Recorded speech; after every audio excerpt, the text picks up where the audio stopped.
Oke, shalom semuanya. God bless ya. Yuk kita lanjut lagi nih untuk Yesaya 53. Di mana kita ambil prototipenya itu untuk pelayanan. Lalu kita ambil untuk prototipe pelayanan-pelayanan yang dipanggil khusus. Gitu. Di mana yang lalu kita sudah bicara bahwa ada hal-hal yang bau, yang mungkin kita tidak suka, karakter-karakter, atau apa yang dilakukan oleh orang-orang tertentu yang melakukannya untuk Tuhan. Termasuk para pelayan Tuhan. Dari orang yang memberi sampai orang yang memberi diri, saudaraku. Nah, hal-hal inilah yang terjadi di dalam Alkitab, termasuk Tuhan Yesus, di mana marah-marah Taman Getsemani, Petrus dipanggil namanya iblis, lalu memakai orang berdosa yang kumpul kebo, perempuan Samaria, begitu mudah mengampuni tanpa menghukum perempuan perzinahan. Kalau perjanjian lama, Raja Daud, di mana melakukan kejahatan dengan seorang perempuan, dan perempuan ini seorang pelakor yang selingkuh dengan Raja Daud, punya anak dimatiin Tuhan, tapi yang laki kekeh aja masih minta kawin, bucin kali ya. Lalu mengandunglah anak yang kedua, malah Allah jatuh hati sama Yedija atau Salomo, dan Salomo itu penggantinya Raja Daud. Allah memberkati Salomo, memagari 40 tahun. Gitu. Tetapi Salomo banyak melakukan hal ya, membangun rumah-rumah berhala dan sebagainya. Terlepas dari itu, kita lihat Tuhan, emang gak ada orang lain yang lebih baik. Demikian juga ketika kita berhadapan dengan sesuatu. Ketika kita dipanggil melayani, seringkali ketika di dalam kekesalan, dalam kesalahan, dalam kekalahan, kita seringkali merasa diri tidak layak. Atau ada yang mengatakan bahwa Tuhan, kenapa mesti saya? Kan orang lain bisa, makanya saya gagal. Kenapa mesti saya dipanggil melayani? Seperti Raja Saul, apabila tidak menjadi raja belum tentu dia masuk neraka. Karena jadi raja dia masuk neraka. Karena jadi raja dia ketemu Nabi Samuel. Karena ketemu Nabi Samuel mendapatkan firman Tuhan. Karena ketemu Nabi Samuel dia tahu aturan-aturan ibadah. Oleh karena itu dia melanggarnya. Tetapi Allah tetap menetapkan dia, memberikan kuasanya, kekuatannya, 40 tahun sebagai seorang raja tidak terkalahkan. Allah izinkan dia dipakai sebagai alat untuk membentuk yang namanya Daud yang akan jadi raja. 13 tahun Daud itu terus bergumul sama Allah gara-gara Saul. Yang jahat dipakai untuk membentuk orang lain menjadi baik. Lah sial nasibnya Saul. Kalau boleh ngomong keliru aja saudaraku. Tanpa pernah dipanggil mendapat kasih karunia menjadi seorang raja. Sekedar cerita nih saudaraku ya. Saul itu anak orang berada, sekolah tinggi.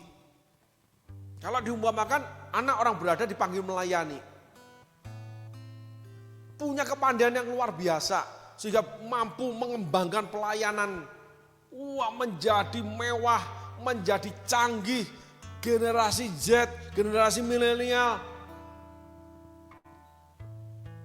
semuanya serba canggih. Apalagi dengan AI, semuanya saudaraku.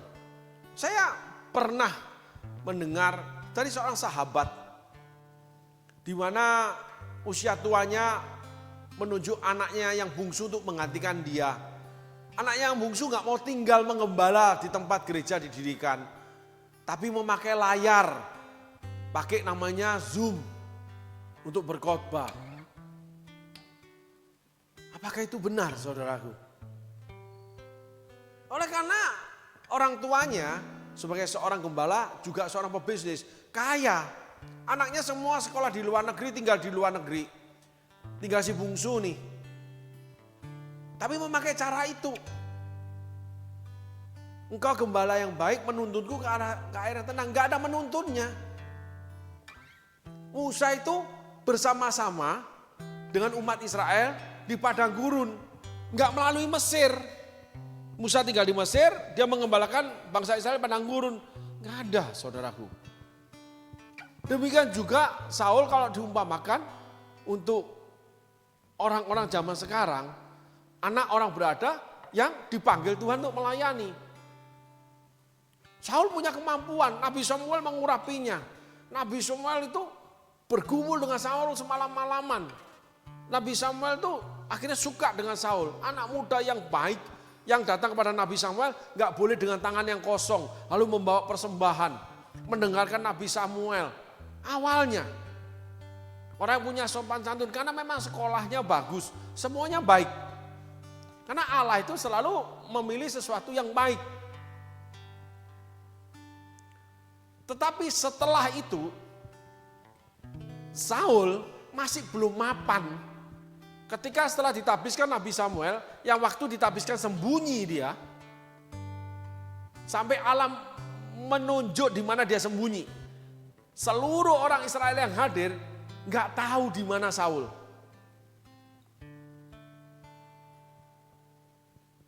Setelah ditabiskan, Saul itu kembali mengembalakan lembu. Diikuti 30 orang-orang perkasa. Masih nggak yakin, masih minder. Ada berapa banyak anak-anak Tuhan ketika diberkati, ketika dipakai, ketika dipanggil Allah. Awalnya itu rendah hati, minder. Saul itu minder. Nggak yakin. Tetapi pada satu titik bangkit Saul. Karena ada sebuah peristiwa membangkitkan Saul. Dan roh Tuhan berkuasa atas Saul. Walaupun setelah diurapi Nabi Samuel sudah berkuasa dalam hidup Saul. Saul melakukan peperangan. Menjadi seorang raja yang punya kemampuan.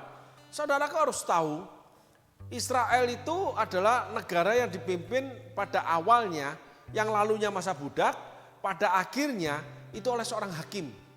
Yang hakimnya pergi, bangsa Israel jatuh, dosa. Hakim datang, balik lagi ke Tuhan. Karakter budaknya kuat sekali. Nah, setelah itu pada zaman hakim yang namanya Nabi Samuel, bangsa Israel minta raja. Dan Allah menetapkan Saul. Dan perkataan Tuhan melalui Nabi Samuel, segala keperluan bangsa Israel itu sudah ada pada engkau dan keluargamu. Jadi di dalam Saul ini, untuk kepentingan bangsa Israel yang meminta raja, semuanya ada kemampuannya di Saul.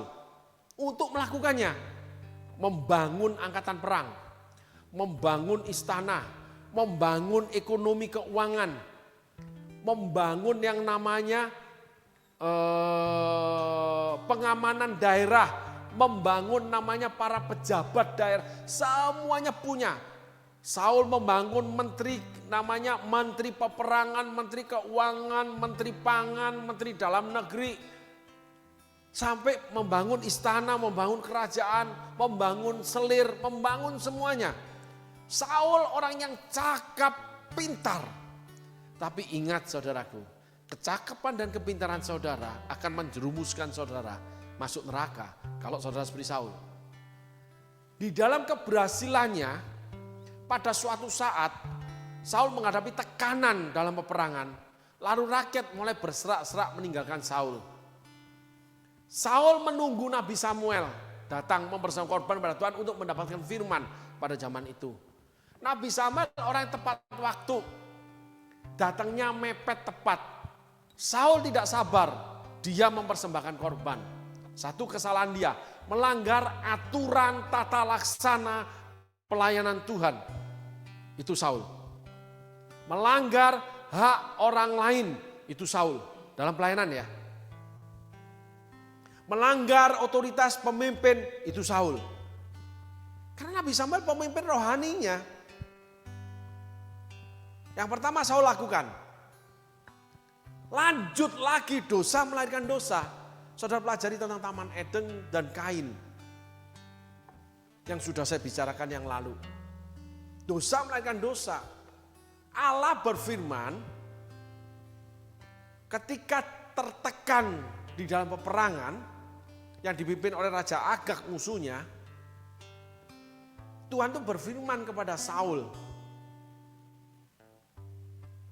bahwa Raja Agag itu akan dikalahkan dan Raja Agag harus dibunuh, dan hasil rampasan perang, karena setiap peperangan zaman itu mendapat rampasan, harus dimusnahkan, bakar habis. Saul memenangkan peperangan persis seperti firman Tuhan. Banyak anak-anak Tuhan yang taat terlihatnya ketika dalam hidup yang mapan seperti Saul. Tapi di dalamnya ada ketidaktaatan yang fatal. Tetap berdoa, tetap gereja, tidak memberi persembahan kepada Tuhan. Termasuk persepuluhan. Gitu. Yang ditentukan oleh gereja masing-masing. Saudaraku.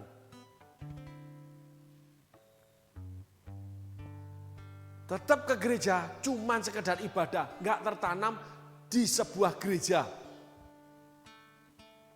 Sakarpe dewe. Semua sakarpe dewe, saudaraku. Bukan hanya persembahan. Hidup yang dikelola sendiri, termasuk rohaninya. Saul memenangkan peperangan. Persis seperti yang dikatakan Allah. Tetapi Saul tidak membunuh Raja Agag. Saul membagikan hasil rampasan lembu-lembu tambun kepada orang miskin. Entah sudah dilakukan, entah dalam rencana dia. Karena dipertanyakan oleh Nabi Samuel. Tuhan tanya melalui Nabi Samuel. Akhirnya Saul, Tuhan tuh menyesal mengangkat Saul sebagai raja. Saudaraku, hati-hati. Kita harus benar-benar belajar menilik hati Tuhan.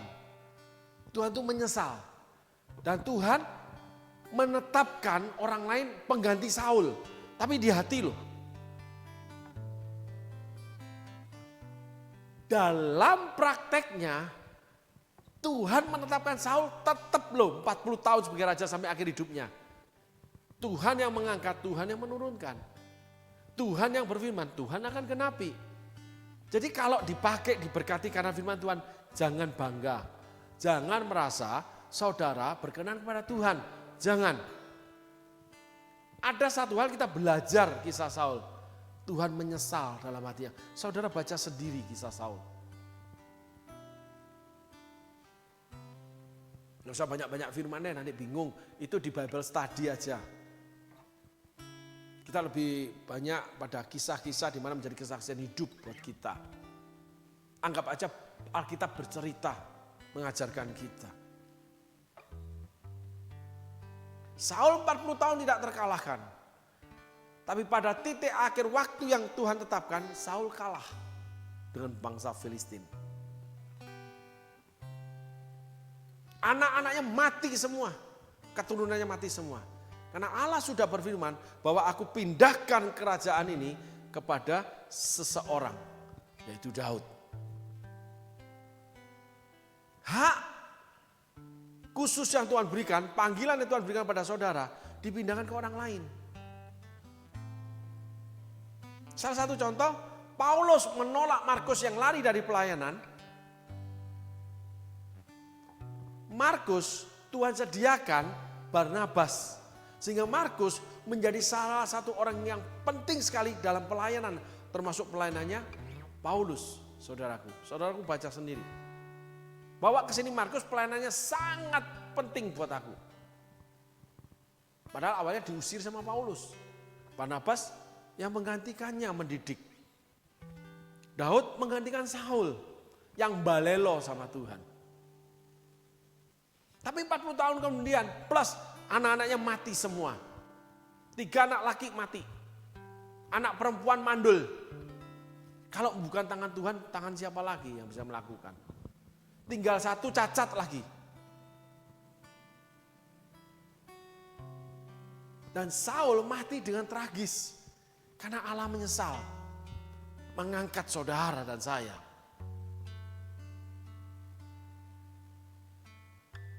Karena Mbalelo mengeraskan hati. Beda dengan Daud. Daud kesalahannya banyak, saudaraku. Menghitung pasukan sampai Tuhan itu marah. Memindahkan tabut Allah itu ke tempat Obed Edom. Marah karena membunuh Usa. Hati Daud menjadi kejam. Tapi Daud tetap datang sama Tuhan. Enggak Mbalelo. Enggak mengulangi kesalahan itu. Artinya mengulang itu adalah memegang teguh. Tetap merasa dirinya benar. Itu Saul, saudaraku. Karena Saul akhirnya memburu Nabi Samuel. Mau membunuh Nabi Samuel. Sehingga kebencian Saul itu bertambah terus. Untuk urusan Tuhan. Termasuk hamba-hamba Tuhan. Nah, inilah saudaraku, perjalanan seseorang yang mendapatkan yang khusus dari Tuhan. Pada awalnya itu rendah hati. Di dalam perjalanannya Saul itu kekeh dengan keinginannya. Karena rakyat berserak-serak meninggalkan Saul 2 kali. Takut kehilangan harta, takut kehilangan kekuasaan. Yang Tuhan yang beri, itu hati Saul. Kalau Daud enggak, terbukti selanjutnya. Ketika Daud mendapatkan pemberontakan Absalom, Daud melepaskan kerajaannya. Apapun yang Tuhan minta, apapun yang hilang dari kita, akibat dari apapun termasuk perbuatan kita salah atau kehendak Tuhan, Daud itu teruji. Karena ketika dia dihina dengan Simei mau dibunuh mati oleh panglimanya Daud. Daud ngomong begini, saudaraku. Apakah hakmu? Kalau memang dilakukan orang ini, itu adalah kehendak Tuhan. Biarkan ini menjadi belas kasihan Tuhan kepadaku. Daud dengan Saul beda di sana. Daud mau apapun terjadi, tetap berharap sama Tuhan. Biarlah ini menjadi belas kasihan di hadapan Tuhan. Kalau ini kehendak Tuhan. Dihukum pun Daud itu merasa biarkan Tuhan punya belas kasihan sehingga dia dilepaskan atau dia disertai untuk menyelesaikan hukuman. Kalau Saul tidak menikmati hasil yang Tuhan berikan tanpa Tuhan di dalamnya. Ini beda jauh, saudaraku. Sehingga banyak sekali orang ketika melayani, kalau kisah Saul orang berada, itu memakai cara sakarpe dewe. Enggak tanya Tuhan. Kalau Daud itu anak orang miskin, anak yang tertolak, enggak diakui ayah, dari perzinahan, dikandung ibu, dari selingkuh. Yang dibullying sama kakak-kakaknya ketika ngirim rantangan. Ketika bangsa Israel, prajurit Israel ketemu dengan Goliat.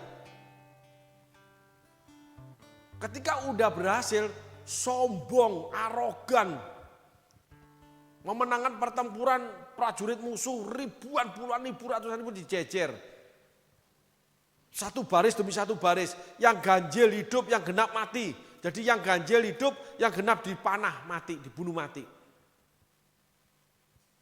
Jadi bengis, kejam hatinya Daud itu. Sampai akhirnya membunuh Uria, orang yang setia. Orang miskin yang Tuhan buat berhasil, sombong arogan, sakarpe dewe. Sehingga Daud dihukum dalam perjalanan hidupnya sakit sampai mati. Anak-anaknya kacau balau, Yakub juga sama. Perkosa adik, kakak adik saling bunuh, berebut kekuasaan.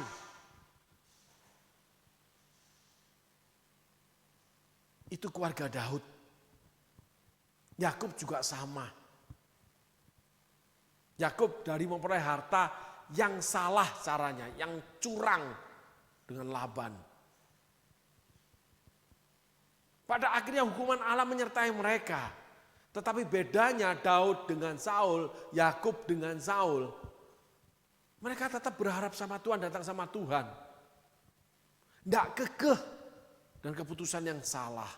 Hukuman tetap dijalankan, tapi jelas-jelas penyertaan Allah tetap juga menyertai. Itulah perjalanan melayani Tuhan. Enggak boleh sakarpe dhewe. Yang Tuhan minta salah satunya Yesaya 53. Kita harus selalu menanggungkan kesengsaraan, kesakitan. Tidak menyerahkan kesemarakan, ketampanan, kehebatan, semuanya ke dalam tangan Tuhan. Sehingga sakit, penyakit, pukulan-pukulan, bilur-bilur orang lain kita yang tanggungkan. Apa urusannya Tuhan, kok aku mesti nanggungin ini? Kenal kagak, ponakan enggak, anak bukan, bini juga bukan, laki bukan, emak engkong juga bukan. Kenapa orang ini selalu datang terus? Saya pernah mengalami, saudaraku, saya enggak tahu kenapa kok disuruh Tuhan saksi ya. Pada awal-awal pertama, seringkali ada banyak orang yang datang, uang saya segitu-gitunya saudaraku. Kalau boleh dibilang nilainya 20.000. Orang itu datang bisa aja pinjem bayar listrik lah, untuk ini, untuk itulah. Bahkan ada lagi orang yang berjualan di gereja, tapi bukan anak Tuhan. Baik dengan anak Tuhan, dia berjualan di gereja. Datang beberapa kali untuk pinjam uang. Dan beberapa kali terakhir, itu yang jelas-jelas nipu, bohong pinjam uangnya.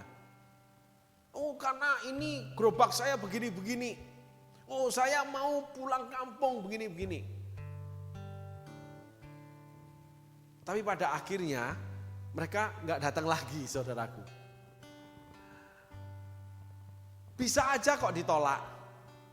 Tapi setelah itu banyak kali kehidupan ekonomi kami berubah.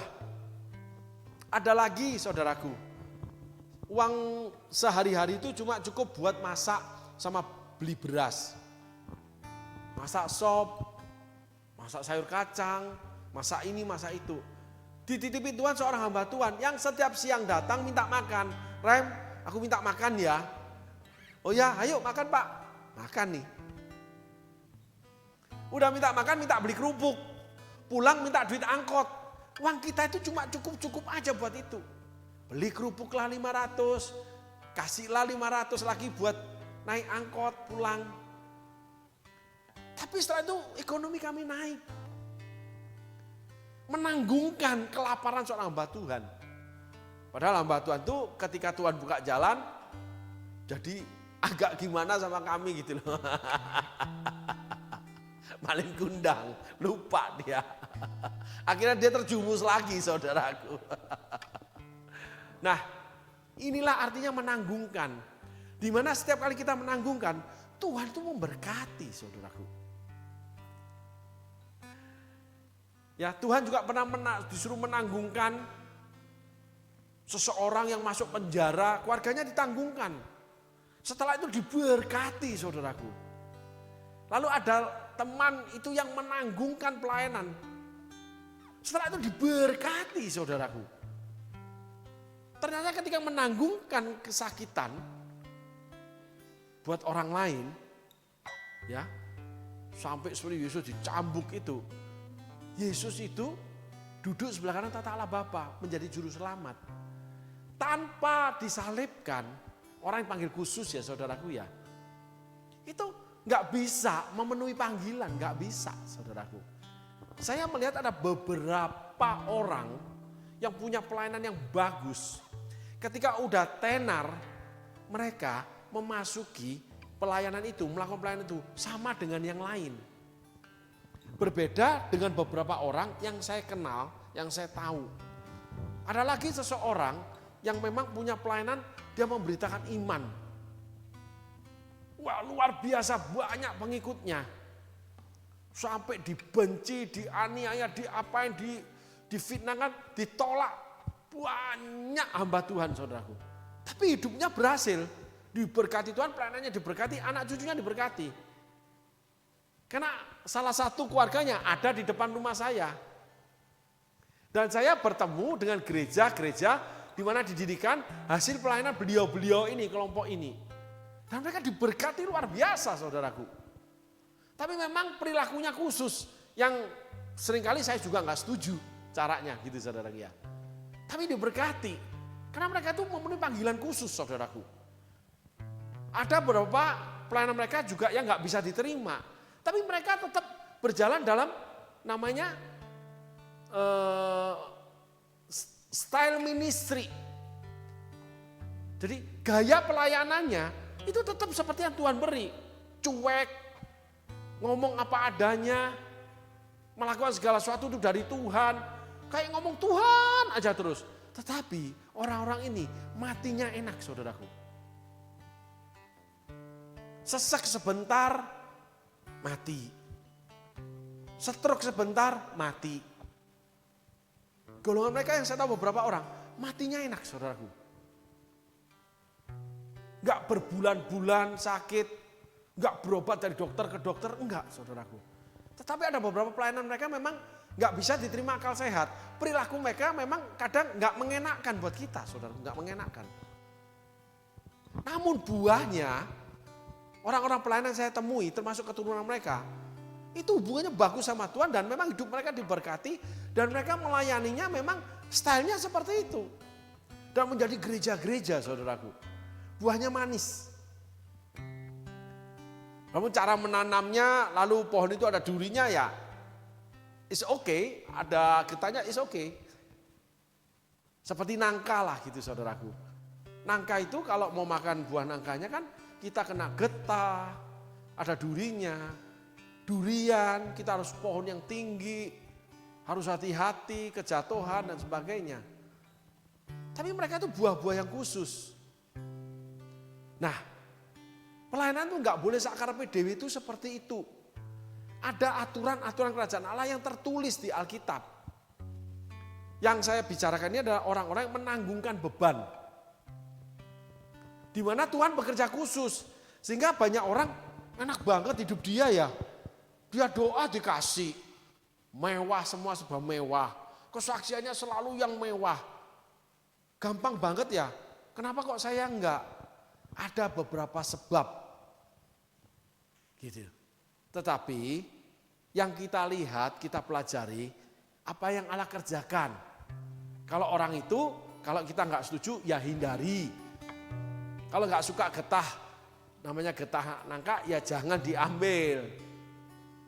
Gitu, saudaraku. Nah, disitulah terjadi namanya kesatuan tubuh Kristus.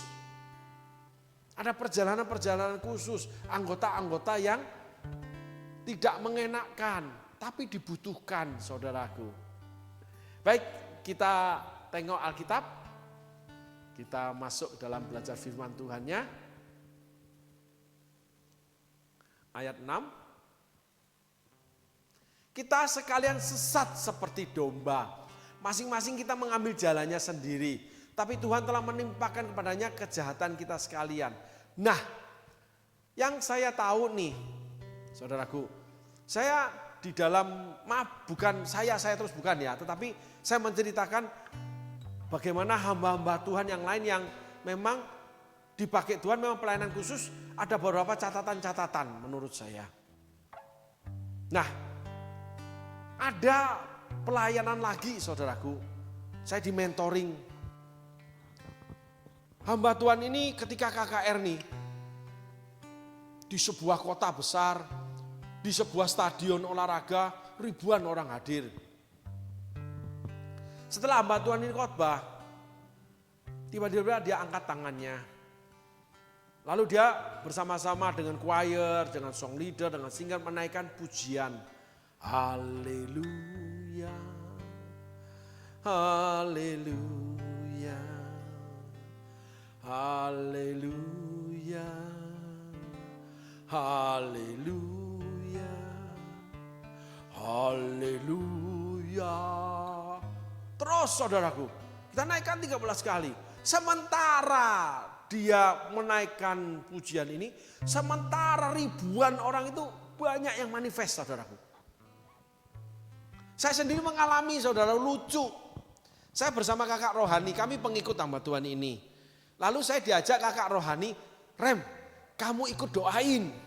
Ih, saya baru nggak ngerti apa-apa. Mau nggak bisa, Ton, ngapain? Mana bisa aku? Kamu aja, kamu yang memang, ya dia koordinator, murid, termasuk murid utama yang dikasihi dan sebagainya, deket. Dan memang udah lama di sana suami istri. Nggak apa-apa, coba doain. Lalu saya, ya udahlah, nurut aja ngikut. Saya lihat, saya pilih seorang pemuda yang pakai kaos itu, wah, dengan begini tinggi besar. Lalu saya hampiri, kakak rohani sebelah sana, saya sebelah sini. Di belakang kami di belakang. Gitu. Jadi Pak Pendeta di tengah stadion sana, kami di belakang. Nah, kami mendoakan. Tangan saya arahkan ke kepala orang itu, tidak menyentuh, saudaraku. Enggak. Lalu saya tutup mata. Saya nggak ngerti. Wes tumpang tangan aja, nggak apa-apa. Taruh aja tanganmu. Tuhan yang bekerja. Saya itu nggak ngerti, saudaraku. Diam aja saya. Lama. Habis itu saya melek mata. Orangnya sudah di bawah, saudaraku. Kaget saya. Habis itu getol saya doain orang. Itu manifest, saudaraku. Ada yang joget-joget, nari-nari. Wah, banyak. Itu kuasa-kuasa kegelapan oleh karena hadirnya Tuhan di dalam pujian dan penyembahan umat Tuhan. Nah, hamba ini, Tuhan ini pelayanannya khusus. Punya perilaku khusus yang saya juga nggak sukai. Ketidakpeduliannya dengan orang lain. Termasuk orang-orang ikut sama dia. Jadi kami pergi sendiri, pulang sendiri. Datang nggak diundang, pulang nggak diantar. Datang hidup, pulang mati nggak pernah dicariin, nggak pernah. Ego banget orangnya. Gitu, saudara. Tapi pelayanannya dipakai Tuhan kemana-mana. Anaknya kena narkoba satu, saudara. Berkatnya besar. Nah, hal inilah saudaraku yang seringkali kita itu memiliki penilaian-penilaian. Tetapi di ayat 6 ini mengajarkan untuk yang tersesat. Nah, hamba-hamba Tuhan yang seperti ini, yang saya ceritakan, itu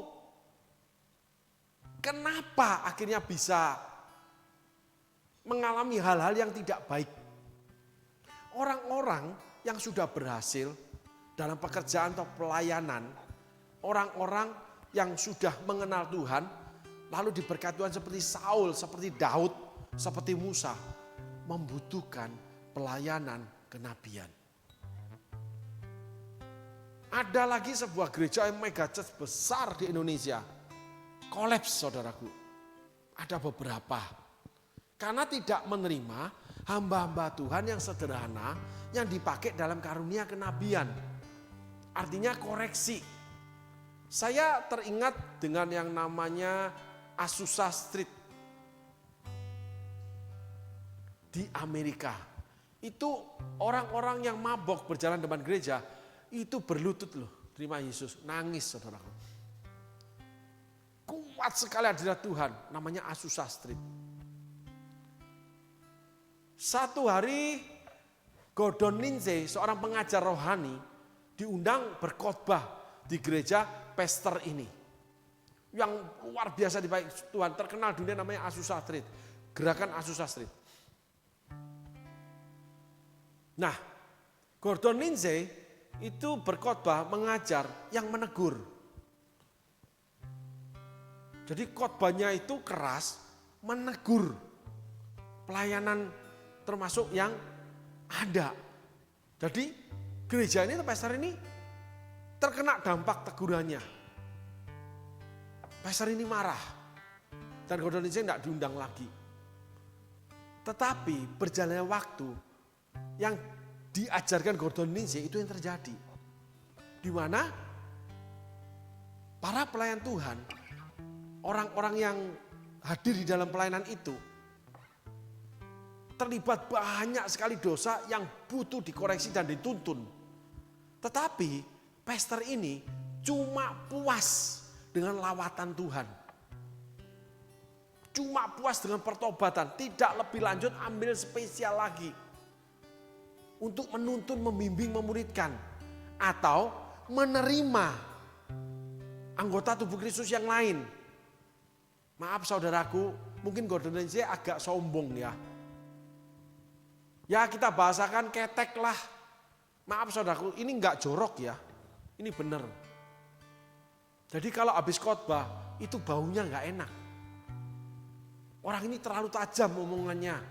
Koreksinya terlalu begini.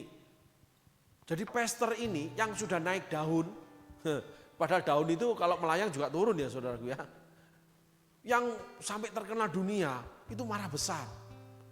Termasuk pastor-pastor di Indonesia yang membangun mega church. Pelayanannya hancur semua saudaraku. Karena tidak menerima anggota tubuh yang lain. Mereka menjadi domba yang tersesat. Mereka butuh panggilan khusus yang lain dalam keberhasilan mereka. Saul membutuhkan Nabi Samuel.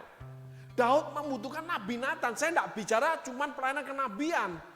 Khotbah-khotbah yang mengarahkan dari para guru pengajar, dari gembala-gembala yang menasehati, itu dibutuhkan setiap orang percaya.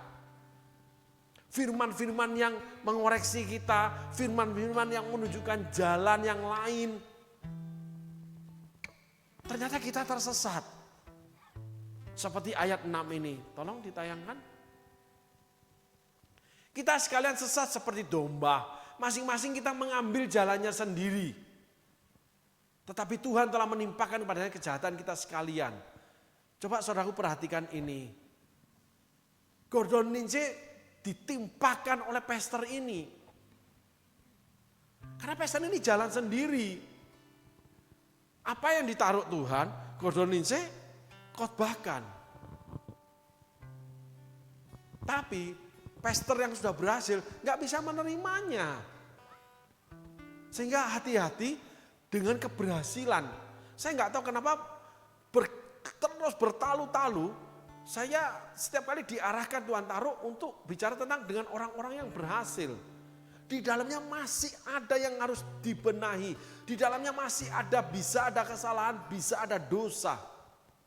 Nah saat ini kita belajar tersesat. Seperti domba yang tersesat. Sehingga gereja-gereja mega church yang cuma mengambil pelayanan-pelayanan yang membangun terus gerejanya tanpa ada koreksi. Akhirnya roboh karena kesalahan bangunan. Kesalahan fondasi, kesalahan tiang. Smart people pun mengalami ini saudaraku. Runtuh saudaraku. Koreksi yang Tuhan adakan dari akibat salah membangun. Tapi sebelumnya Tuhan kan mengirimkan firman-firman Tuhan, orang-orang yang dipakai Tuhan, pesan-pesan Tuhan untuk mengingatkan kita dari ketersesatan kita. Tuhan itu selalu melakukan 3 hal lebih dulu. Dia mengirimkan firman-Nya, Rasul Paulus Makedonia memanggil, dia mengirimkan hamba-hambanya seperti Nabi Nathan, Nabi Elia, para nabi. Lalu dia mengirimkan hukuman pedang dan penyakit sampar saudaraku. Ada yang kena penyakit, ada yang kecelakaan, ada yang namanya pedang menghancurkan bangunan kehidupan yang dia bangun. Jatuh semuanya saudaraku. Sehingga hari ini kita belajar. Ada bagian-bagian hidup kita yang bisa saja tersesat. Seperti ayat 6 ini, tolong ditampilkan. Kita sekalian sesat seperti domba. Masing-masing kita mengambil jalan kita sendiri. Nah, seringkali kita karena keadaan, karena kebutuhan. Saya pernah sekali, saudaraku, saya dihubungi oleh seorang anggota kita yang dihubungi oleh seorang anggota yang lain mau meminjam uang dalam jumlah yang besar. Sedangkan uang itu disediakan untuk pekerjaan dia atau perdagangan dia, saudaraku. Besar jumlahnya. Lalu saya bilang, jangan diberi. Walaupun kalian berhubungan baik, walaupun dia ini seseorang yang sangat baik pelayanannya buat kita. Kayaknya nggak ada celah. Kenapa? Karena uang ini kalau tidak kembali, apabila nggak kembali, kamu kolaps kerjaanmu. Ternyata benar, saudaraku. Si peminjam uang kehilangan uang jauh lebih besar daripada yang mau dipinjam sama teman ini. Di mana dia pinjam ke tempat lain. Termasuk pinjam di pelayanan, saudaraku. Tapi teman ini yang menghubungi saya, selamat dia. Nah, si peminjam ini tersesat, saudaraku. Anak Tuhan yang baik, memberi dalam pelayanan. Tapi enggak peduli, enggak mikirin kalau yang dipinjamkan itu apabila dia gagal mengembalikan, dia membawa korban menyeret orang lain untuk ikut hancur bersama dia. Nah, orang yang dipinjami ini, dia tidak tersesat. Dia minta nasihat terhadap orang rohani.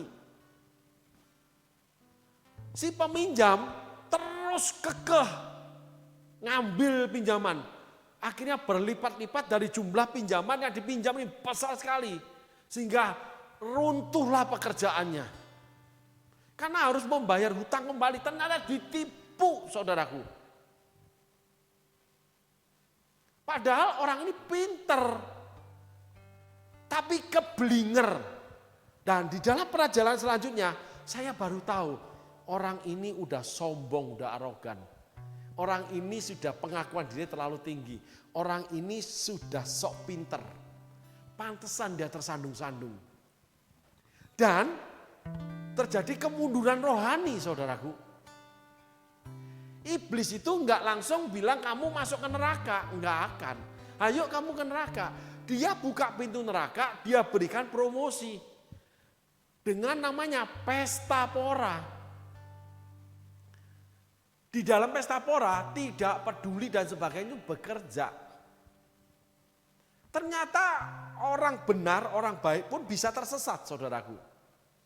Itulah Daud, itulah Saul yang awalnya benar. Itulah Musa yang akhirnya ditolak masuk tanah perjanjian. Kita butuh anggota tubuh bagian yang lain yang mungkin jorok menurut kita. Disebut aja nggak enak, tapi itu dibutuhkan dalam kehidupan kita.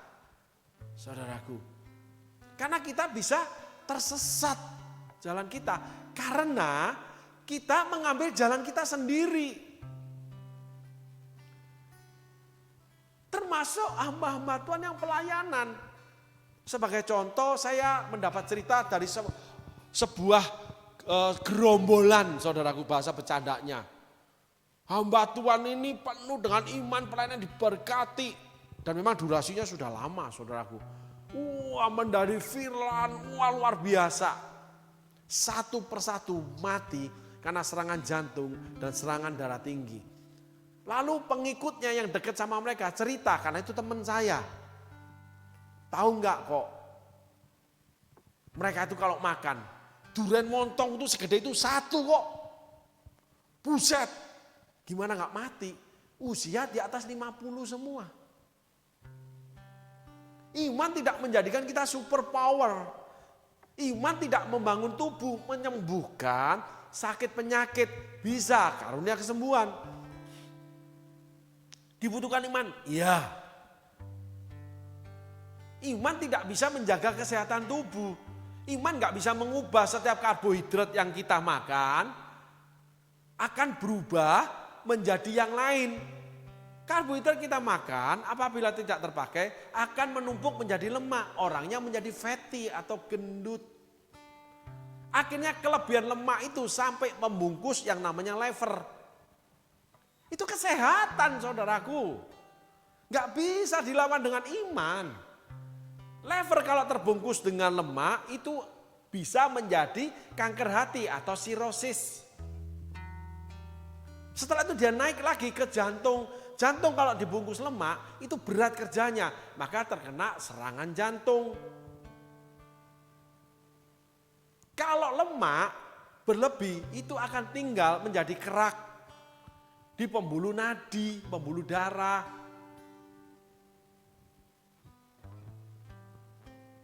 Gitu saudaraku. Sekedar info, tekanan darah tinggi itu dari lemak ya saudaraku, sama dari garam ya. Lalu penyumbatan pembuluh darah itu dari lemak, gula, sama yang namanya kalsium.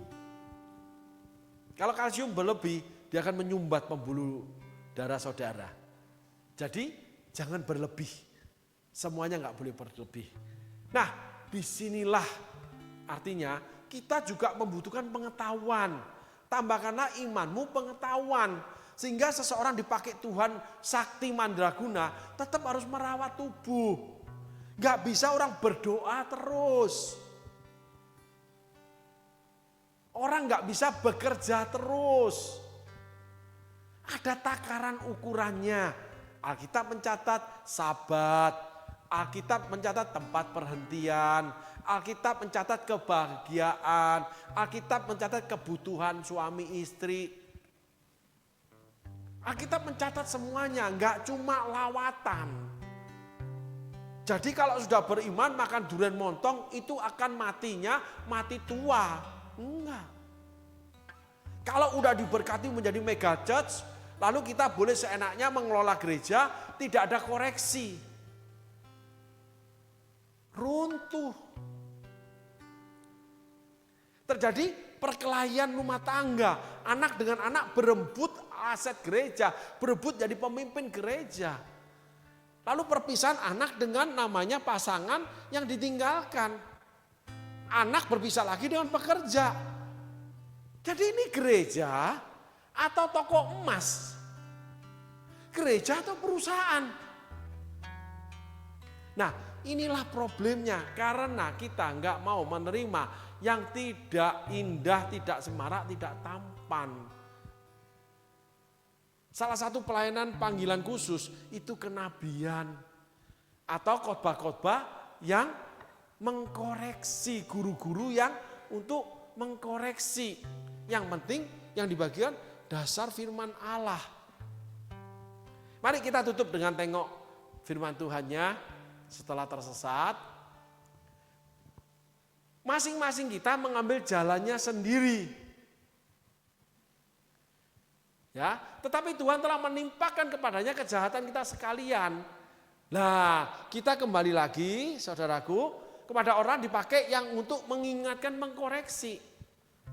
Akhirnya, ketika orang-orang berkuasa, orang-orang punya jabatan, orang-orang yang terpandang, seperti imam-imam, ahli Taurat, orang Farisi, itu begitu gampangnya menyatakan seseorang yang dipakai khusus oleh Tuhan itu sesat. Ketika menyampaikan yang namanya apa yang Tuhan taruh. Baik itu pengajaran, baik itu pesan Tuhan, baik pelayanan yang mengandung unsur-unsur di mana memang belum terjadi di gereja setempat. Sehingga di sini terjadi dimensi bahwa orang-orang dipakai yang tidak bisa menyenangkan, itu akan ditimpakan kejahatan mereka. Seringkali terjadi, ya, ini ada beberapa kesaksian, di mana ada seseorang hamba Tuhan diutus pada sebuah gereja, dan selama 2 tahun gereja itu oleh karena kehadiran hamba Tuhan ini menambahkan segala sesuatu yang dari Tuhan, ada sesuatu yang Tuhan bawakan, taruh di hamba Tuhan, melengkapi pelayanan gereja ini menjadi booming, saudaraku. Gereja ini memang gereja yang Tuhan pakai, tetapi ketika dikirimkan satu orang hamba Tuhan menjadi booming, saudaraku. Menjadi besar. Lalu oleh karena banyaknya pertumbuhan, banyaknya orang, akhirnya pemimpin gak bisa memimpin dengan akhirnya menyelesaikan semua perkara. Singkat cerita, hamba Tuhan ini akhirnya melepaskan diri dari pelayanan ini. Tetapi ada suara yang dikeluarkan di depan jemaat, di setiap orang yang dikenal. Bahwa ABCD yang tidak baik, yang buruk. Yang tidak mengakui, apalagi yang menjatuhkan hamba Tuhan yang memang Tuhan utus untuk jadi berkat di gereja itu. Segala kejahatan itu ditimpakan. Sampai hamba Tuhan nih ketemu nih dengan orang yang dilayani, jemaat yang dilayani, bersebelahan itu. Dilirik juga enggak, saudaraku. Setiap ketemu orang pasti pandang enggak enak seperti diludahin hamba Tuhan ini. Nah, hamba Tuhan ini terus berjalan di dalam perjalanan pelayanan Tuhan taruh. Dan pelayanan ini terus berkembang. Nah, gereja yang ditinggalkan, pelayanannya hancur, para pemimpinnya bercerai karena ada perzinahan. Perkataan yang dikeluarkan itu berbalik. Yang buruk itu menimpa keluarga pemimpinnya sendiri. Ada sebuah quote yang diberikan Tuhan kepada istri saya. Kalau engkau berada di sebuah rumah, apalagi itu rumahmu, jangan kau menebarkan paku, supaya orang tidak bisa masuk. Atau orang yang pergi, kakinya kena paku. Karena kamu harus membersihkan paku itu, supaya kakimu tidak terantuk paku. Ternyata pemimpin gereja itu kena paku, bercerai, gereja berantakan, pasangan selingkuh, lalu menikah lagi dengan pasangan yang cerai beberapa kali, dan sebagainya. Yang satu berpasangan kumpul kebo, yang satu begini. Nah, ada suatu ketika sebelum itu dikirimlah seseorang yang menyampaikan pesan Tuhan yang memang mengandung kehancuran ke depan. Marahlah para pemimpin. Marah. Mengatakan sesat dan sebagainya. Setelah bertahun-tahun kemudian, banyak orang teringat perkataan dari orang yang diutus Tuhan ini. Dan itu terjadi. Apapun dialami setiap pribadi di sana, itu terjadi, saudaraku. Karena menebar paku. Tetapi yang dialami orang yang diutus Tuhan ini tetap berjalan. Walaupun ditimpakan kejahatan, Yesus setelah selesai mati 3 hari dibangkitkan. Sehingga pelayanan-pelayanan panggilan khusus memang harus melewati hal-hal seperti itu. Tapi celakalah orang yang menyalibkan Yesus. Loh, memang itu perkataan Yesus. Sehingga kita harus belajar. Bukan hanya menerima, menghargai. Anggap itu sebuah koreksi. Ketika yang gak nyaman, gak enak itu menuju ke kita. Dari yang di awalnya kita mengambil hal-hal yang rendah hati. Kalau tidak rendah hati nggak bisa dikoreksi. Seperti tanaman yang akarnya semakin jauh ke dalam. Menemukan air yang murni. Menembus batu, menembus tanah yang kotor, lumpur. Jadi ketika kita berhasil seperti Daud, seperti Saul, kita butuh orang-orang yang tidak baik yang mendatangi kita, tetapi di dalamnya ada kehendak Tuhan untuk kita. Mungkin untuk kita tolong, membawa mereka dari kesesatan hidup mereka. Tetapi kita juga butuh dibawa keluar oleh orang-orang di mana kita tersesat. Walaupun kita berhasil, kita membawa orang, kita juga harus dibenahi oleh orang lain. Karena salib itu horizontal dan vertikal. Dan salib itu ditempelkan, saudaraku. Yesus ditempelkan salib yang pertama yang dia pikul, yang horizontal.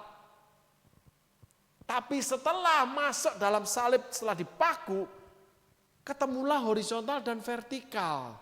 Yaitu ketemu di tengah. Sehingga kita mengalami bagaimana kita ditolong karena ketersesatan kita, kita harus menerima. Tetapi kita juga harus menerima untuk membawa orang dari ketersesatan. Tapi kita harus menanggung kejahatannya. Itulah Yesaya 53, saudaraku. Amin, saudaraku. Terima kasih. Tuhan Yesus berkati.